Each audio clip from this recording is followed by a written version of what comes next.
Now, you've just sat through a long closed session which produced some fairly damning indictments of both the structures and the practices in A4E and in Working Links, and gave several indications of possible fraud. Some evidence has been submitted to us as well, to the Chair, by the people who gave evidence in that closed session. Will those allegations be investigated? They will be investigated if they're put in front of me. Since it was a closed session and you were alleging that there were damning allegations made, let me simply record for the record that it wasn't damning to me.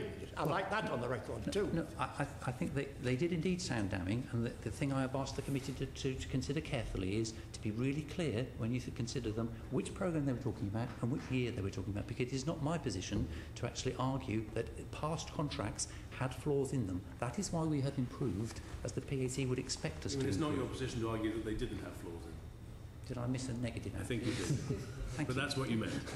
Can I just... Well, hang on, let me just follow this through, because this is an area of difficulties, because you've got to check, I'm talking about the new arrangements now. You've got to check that placements were in fact secured, that people got to them, that went to them, that they stayed with them.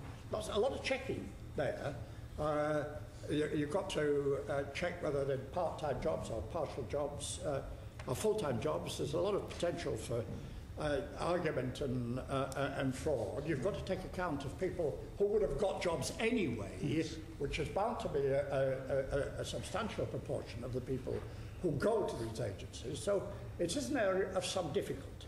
But where I'm afraid it's essential you've got that wrong, I'm afraid. Checks be tight, and you have confidence in the structures of the companies which are doing the placement, and in your ability to check that they've actually been taken up. Now, after what you've just heard, and after the kind of evidence that's, well, been in private eye from time to time, look at the message in today's, where the records for the disabled people New Deal for 2007 to 8 were found on a desk in an abandoned on a tip, and they show that there were claims every month for sums between 400,000 and $1 million, for which you were routinely rejecting about 20,000 at a time without investigation. You were rejecting them, where they were double claiming and all sorts of mistaken claims. Now, that's the nature of the companies which emerges. So are you satisfied, after what you've heard, of their control structures, their audit systems, their propensity to create a culture in which pressure pushes employees lower down the scale into fraud, that these are fit and proper companies to be doing the very important job, and the job which I think is right to do with the new arrangements? Are you satisfied with that those are fit and proper companies?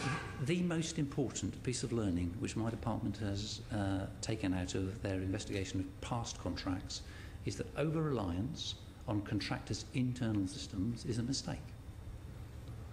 As a consequence, we now have a system where actually it's very difficult to actually get payment out of my department on anything other than evidence which I personally can test. So let me repeat, because it's actually in the report, but I'm not sure everybody's read it. For the work programme, I'm sorry to keep coming back to it, but this is the £5 billion programme you're now worried about. The only way you can get a payment from my department now is first, when you submit the claim, that actually I can demonstrate that the individual you've claimed for has indeed been of benefit for the whole period that you've actually claimed for. Secondly, I then go and check a sample of those against the HMRC's records of whether that individual was indeed in work. If they fail either of those two claims, I do not pay.